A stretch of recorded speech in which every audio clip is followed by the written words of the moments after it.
Watch this. No way!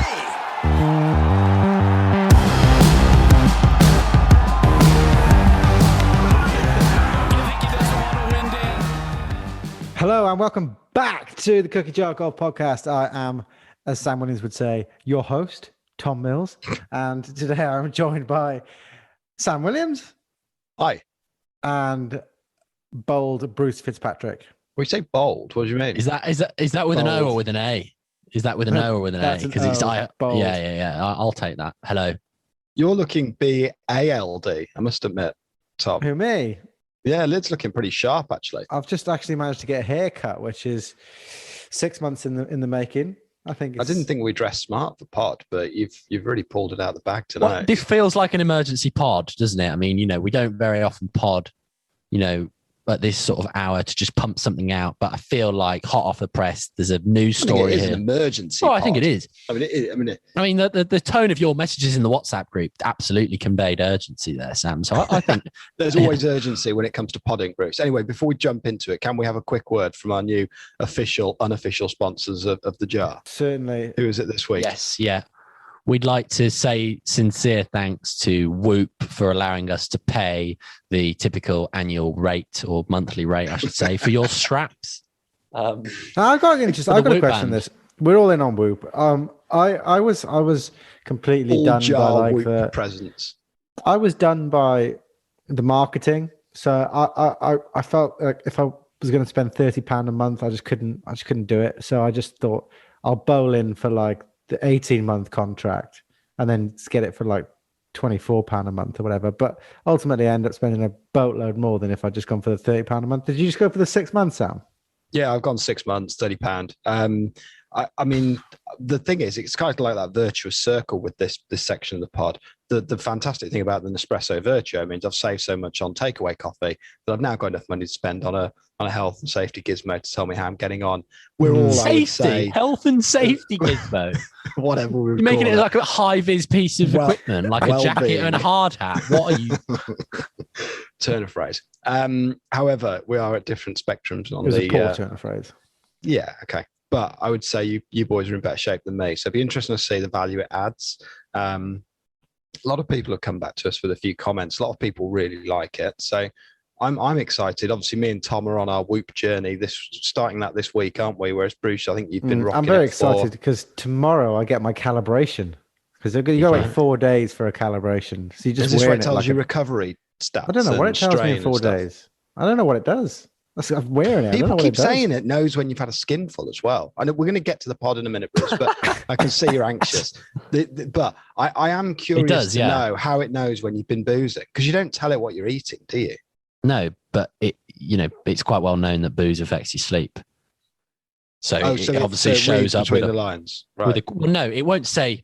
It won't flash up with you've been drinking alcohol. You can no longer be a Whoop member. Like, it doesn't do anything like that. It just says you've had pretty shit sleep tonight and your recovery score is pretty low. And put 2 and 2 together, if you've had, in your words, a skinful the night before, then obviously there's a pretty good causal relationship going on there. But one thing that I would actually like to put out there, there's been some debate, and I don't know if that's why guys like McIlroy and Justin Thomas, and in fact a lot of other pros on the PGA Tour, wear the bicep band. But I do think that the strain rating you get from playing golf when wearing a Whoop is a little higher than it probably should be, because of obviously the bit of forearm tension you have when you're holding a golf club. I think it maybe does slightly overestimate. I'm happy to be corrected on that, but if you have the typical standard wrist strap, I don't know whether it overestimates your strain score slightly, particularly if you put an absolute death grip on the club like me and your knuckles sort of going white. You would bring into the pod, to be fair. I mean, someone else will have to illuminate us on that one. You can tell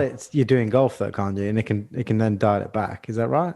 Well, yeah, but it's slightly different, isn't it? Because depending on someone's fitness, like if you and I both went and run a mile, we'd burn a different number of calories, and the same would apply to golf as well. So, I mean, yeah, you can get really really sort of specific with it. I just think it'd be quite amusing if, you know, we rocked up at our home club with bicep bands on to carry the whoop on. And it's almost as bad as wearing blue tape over your wrists, isn't it, to a club fitting? But anyway, let's move on from that. No, that's not fair. We were hitting off a hard match. Shots fired. Okay, so this isn't what the pod's about anyway. So moving on from our unofficial sponsor, let's dive into it. Player bonus pool, player impact program. What are we thinking? And first, what is it? Let's talk about it, because I think this is a good one for us to unpick. Yeah. So my understanding is that this is a bonus pool of $40 million that is going to be distributed between a fixed number of players. I feel like it's somewhere between 6 and 8, something like that, or maybe, I don't know if it goes as high as 10. It's purely based on the level of fan engagement and just general kind of interest in golf and the PGA Tour events that they drive. And that's literally all it's calculated on. And it's done on there's a few metrics going on. There's meltwater moments, there's Q rating, there's a Google search popularity, and an MVP index, which I think has some correlation with Jordan Spieth's dad. And it's essentially your engagement on social. I know it's all terribly convoluted. What do you mean, Jordan Spieth's dad? I don't follow you. Well, I think Sean Spieth is he founded the company that created the MVP, social digital media index. But literally, it is totally divorced from how someone finishes in a tournament. It's just how popular and how engaging is this player, and we're going to pay them appropriately. Well, I mean, yeah, and there's Nielsen, obviously a large consulting firm who I didn't even know they do that. That's obviously a thing that exists, and Nielsen brand ranking for these players that tells you kind of as well all that engagement stuff. I mean, are you surprised? Are we surprised by it?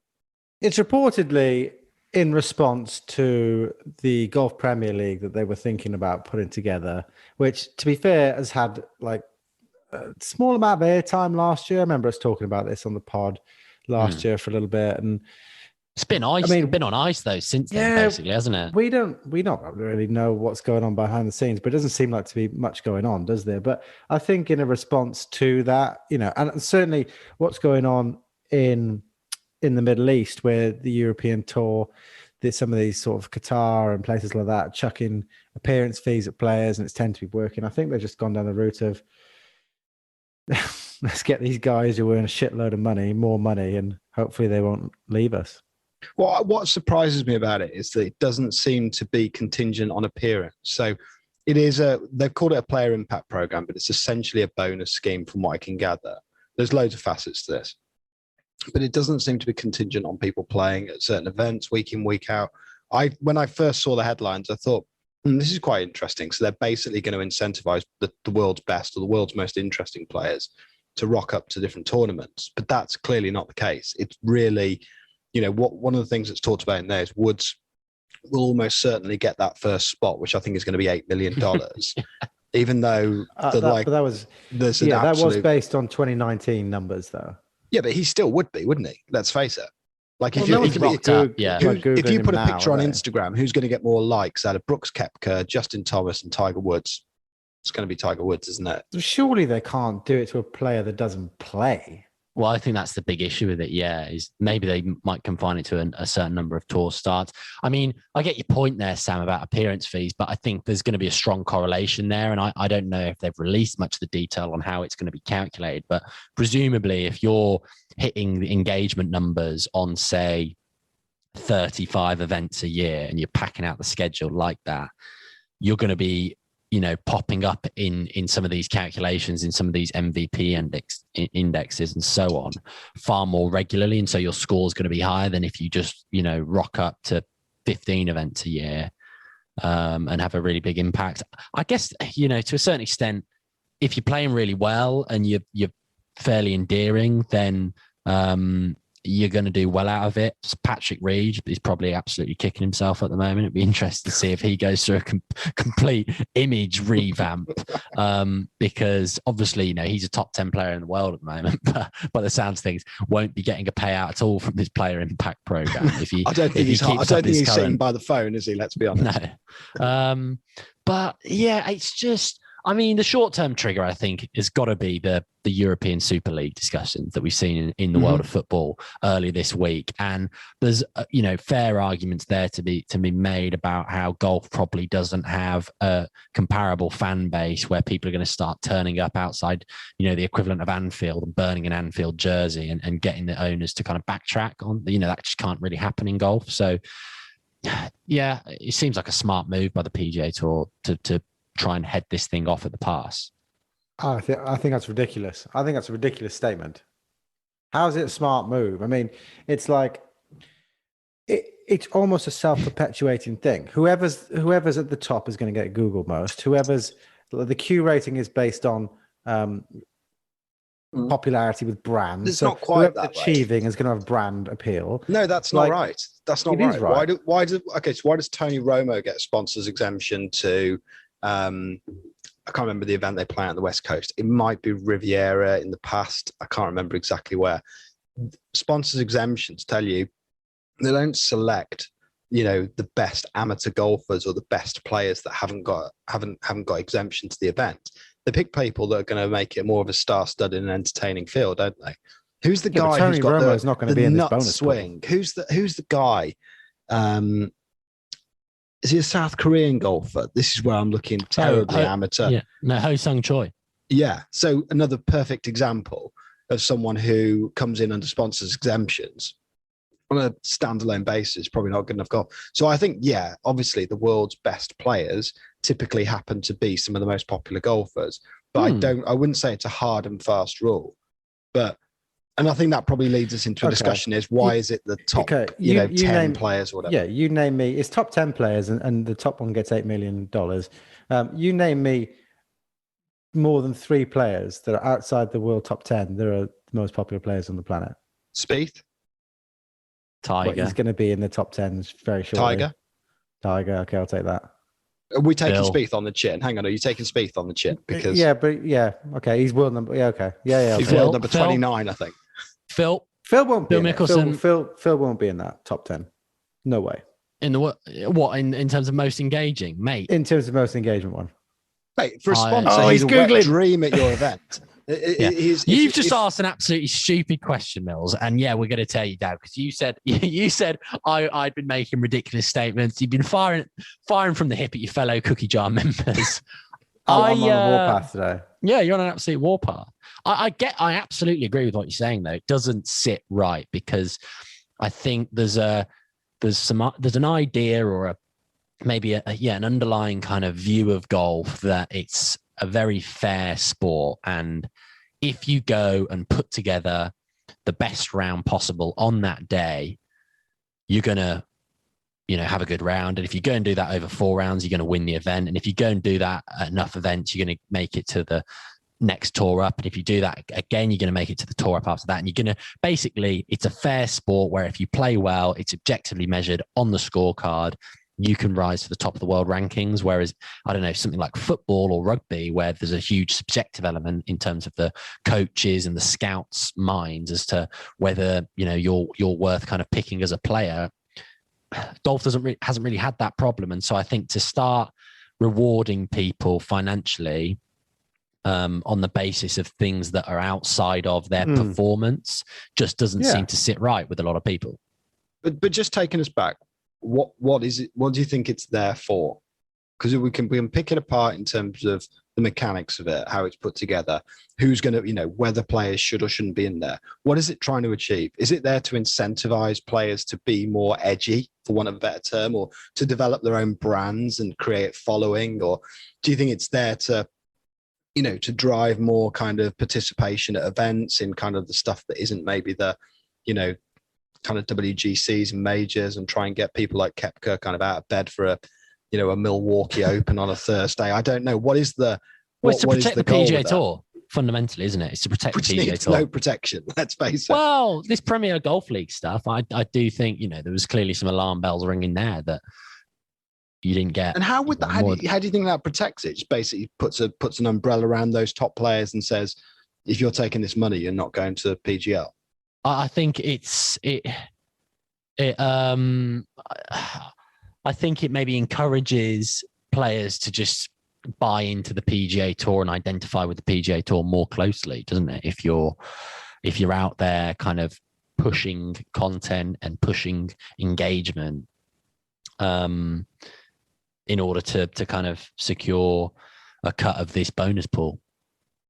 Yeah, I suppose the flip side to it, and there is probably some business sense to it, because if you are forcing players down a route where they build a bit bigger and better brand, because that's what they're being incentivized to do, and suddenly, you feel like, yeah, I really fancy traveling 6 hours to go see Patrick Cantlay play golf because I really like him and I really like his brand. Then suddenly you're getting more ticket revenue and you're getting more ability to sell, which is essentially what it's all about. So there is probably a reason to that in the first place. But Patrick Cantlay is somebody particularly that, has barely been outside the top 10 for the last few years. He's not going to get near this money, is he? No, he's going to be nowhere near this money. People think he's an outside bet when it comes to a major. They're like, I even fancy an outside like Cantlay. And I'm like, mate, he's literally one of the most consistent players week in, week out on the PGA Tour, and one of the best players on the planet. And that's the mental thing with this stuff.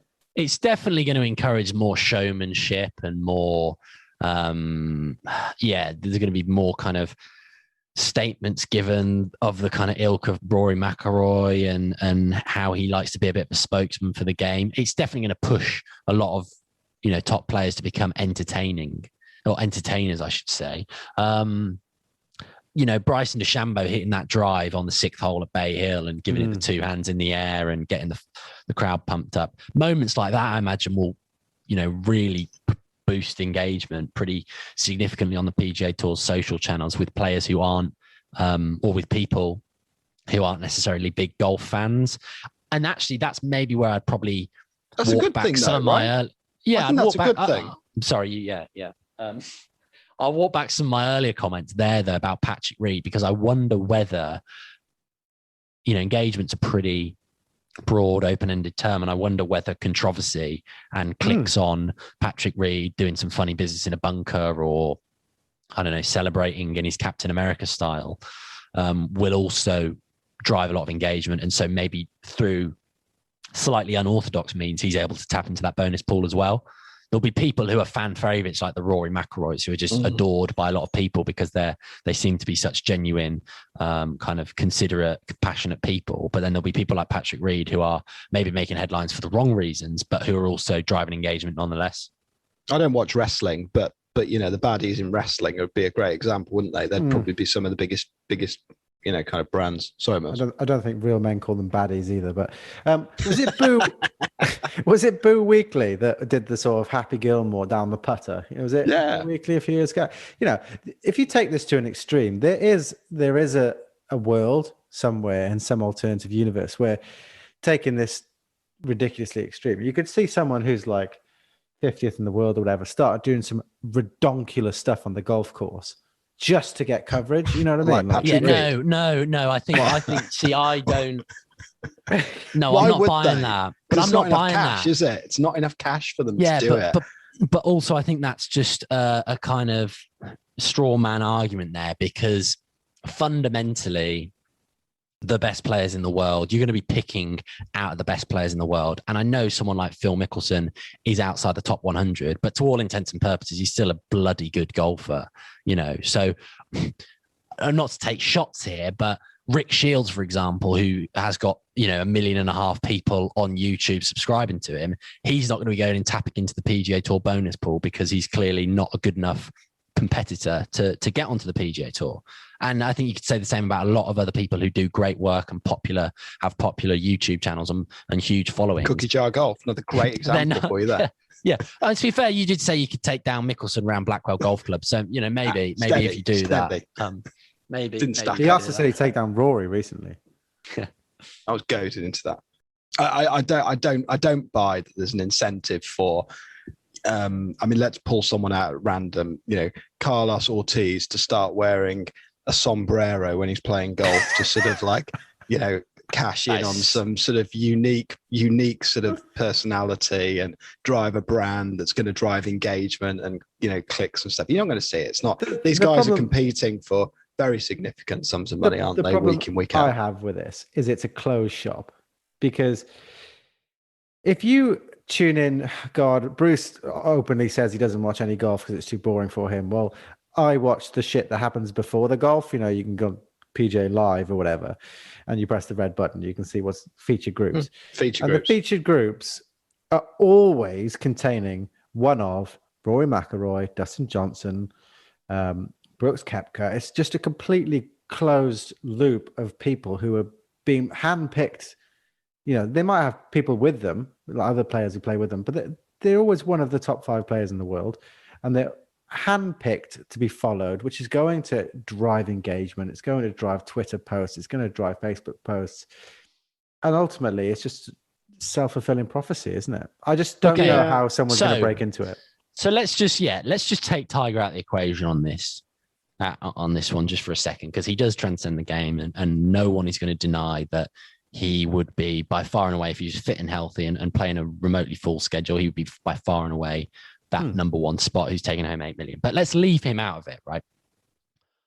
I think it's inevitable that if you are one of the top 5, top 10 players in the world, as soon as you get down to those small margins, you're going to have the spotlight on you. And even Koepka, who just tries to avoid it at all costs, and doesn't really engage that much and give particularly great interviews. As you mentioned there, Mills, he's still in the featured groups on a lot of this TV coverage.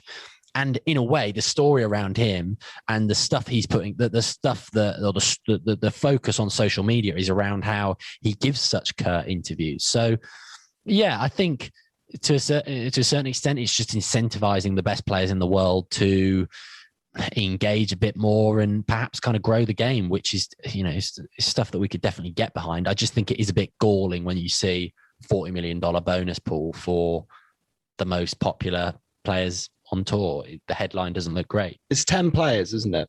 10 players.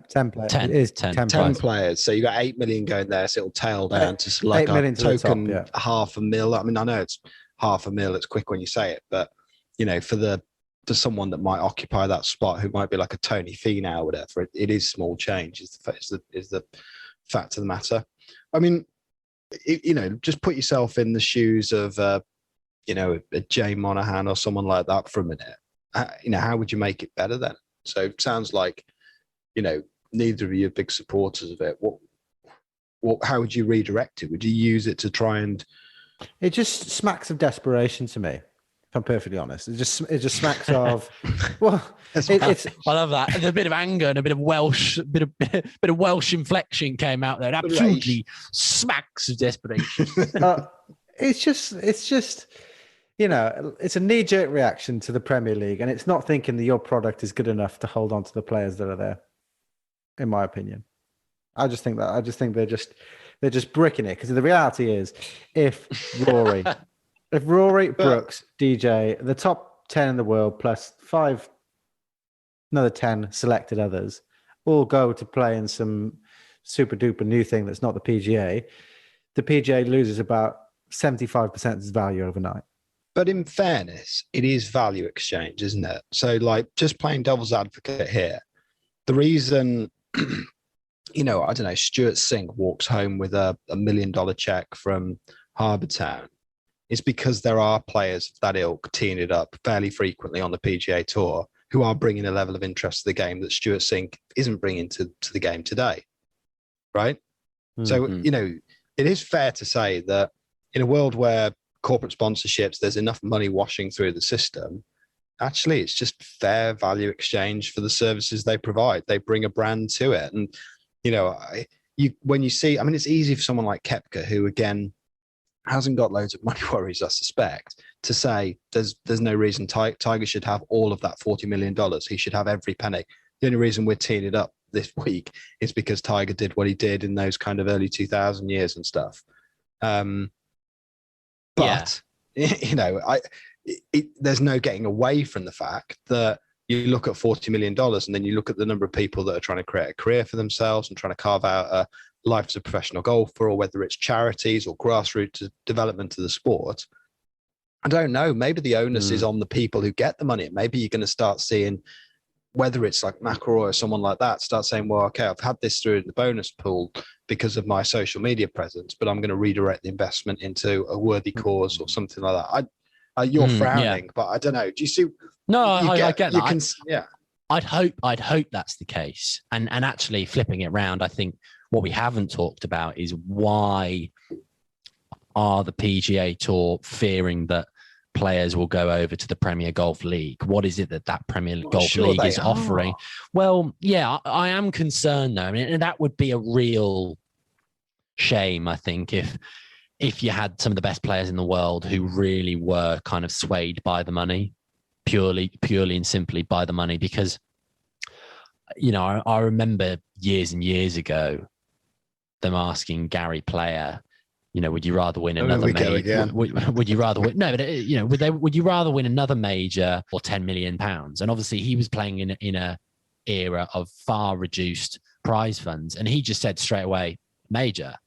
And I feel like with a lot of the top guys, the prestige of the majors and certain other events is ultimately what they're competing for, because they've earned so much money that it's just like, I'm not going to be able to spend all of this, and it doesn't really enhance my kind of sense of meaning and purpose. But why is it that there seems to be kind of murmurings that people like McIlroy and Rahm and Koepka and DJ have been swayed by, you know, lucrative pay packages? I mean, McIlroy, to be fair, I probably shouldn't put in that category, because he said from day dot, I'm not going to Saudi Arabia. Someone like DJ is like, yeah, man, I'll go and do it.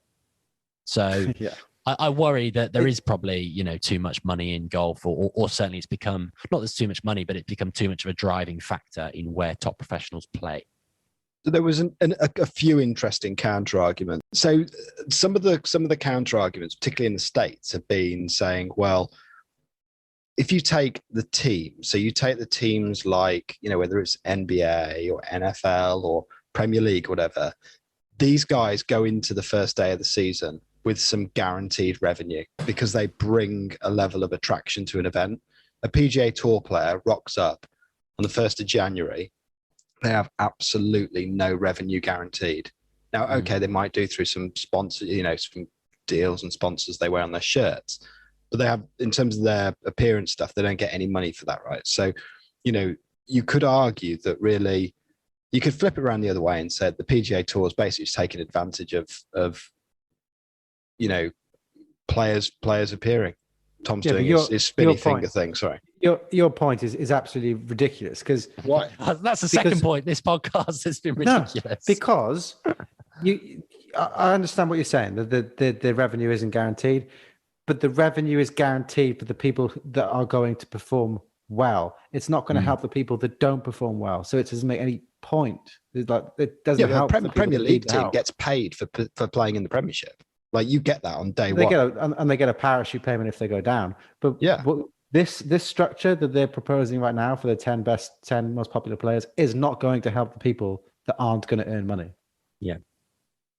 So the argument is out the window, because it's just not they just tend not to focus on people, you know, midway through an event who are 12 over par and about to miss the cut. Like, doesn't matter who it is. Yeah, really. Exactly. And also, it's just like the whole thing is just like a souped up Aon risk reward. I don't think they give a fuck about it. It's not Aon risk reward. Aon risk reward, with the £1 million they get for the risk reward for Aon, it would be really risk reward if they then went into this casino and they were forced to put it on a number. Say that's risk reward. Go chuck your £1 million on a number and see how, if you don't win and get it back, that's really risk reward. But the knock-on effect of this, of course, sorry, I'm on a bit of a rampage because I just don't like it. Go for it. The knock-on effect of this, of course, is the European Tour.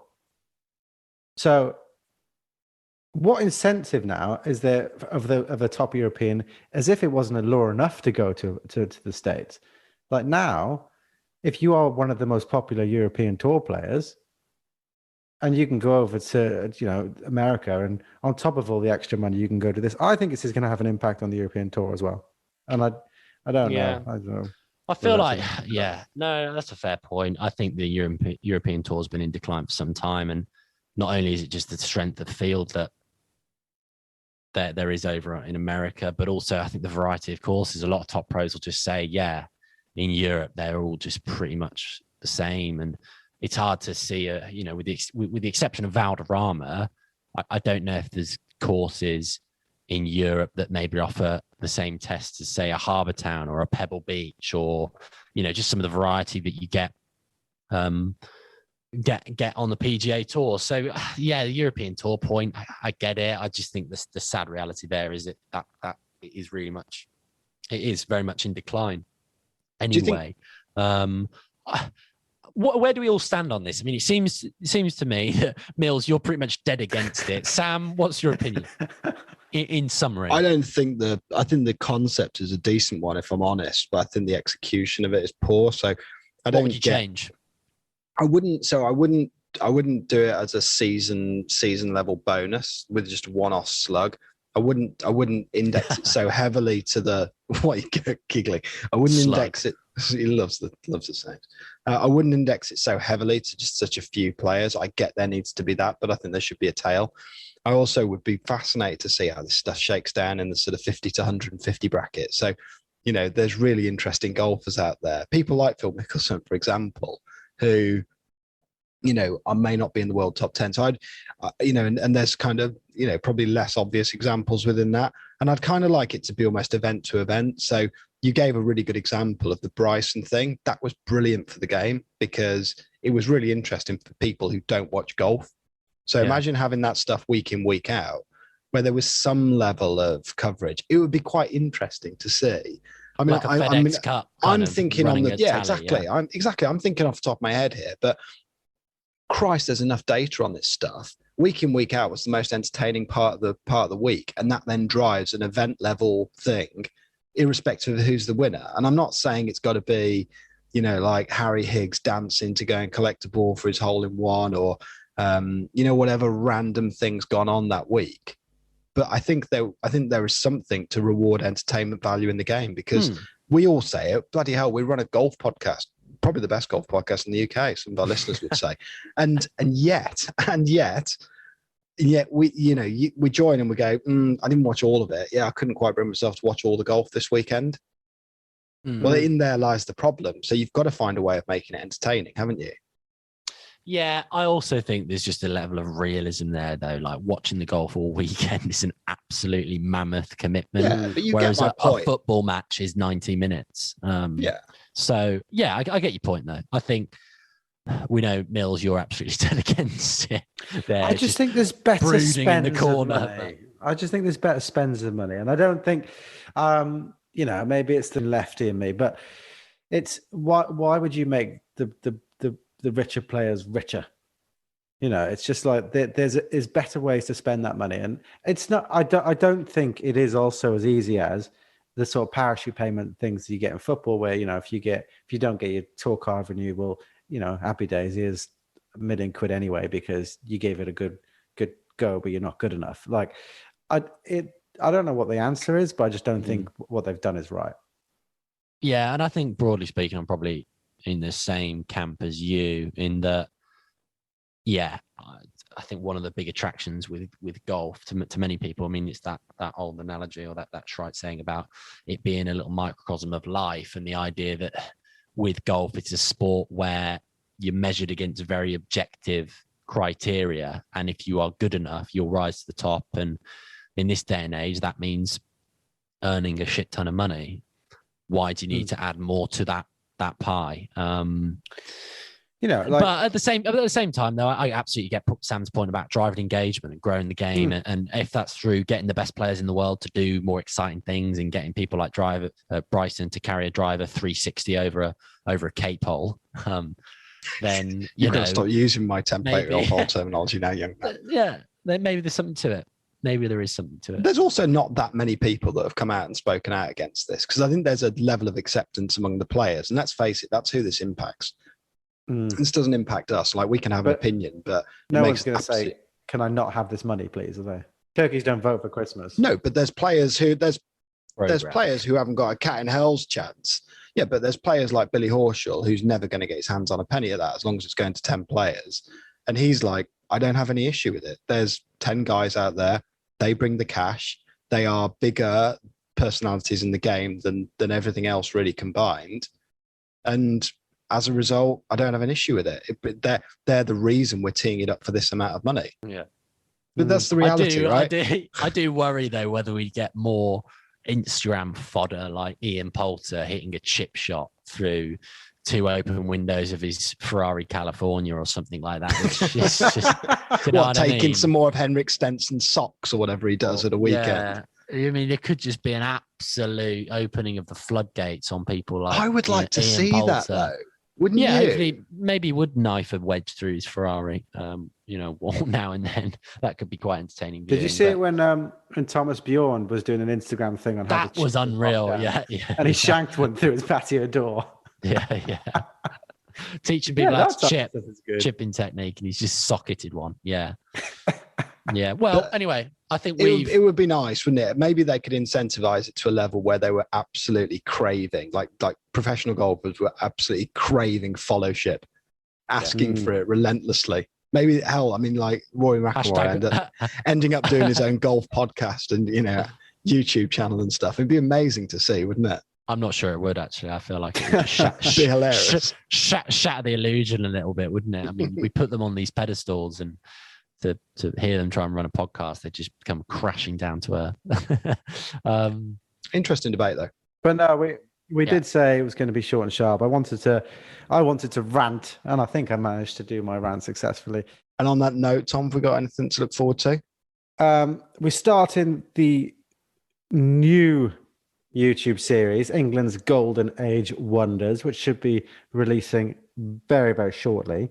And we're starting with the wonderful course that is Rye Golf Club. That's kind of where it starts, isn't it, really? I think Golden Age, really, in many respects, Colt's first design. Very much ground zero for England's most influential and prolific golf course architect. And you can look forward to that hitting your YouTube channel on Monday at 7 p.m. Monday at 7 p.m. We'll see you there. Until then, guys, thank you for listening. Apologies if we've offended anyone, and we will see you next time. Adios. Watch this.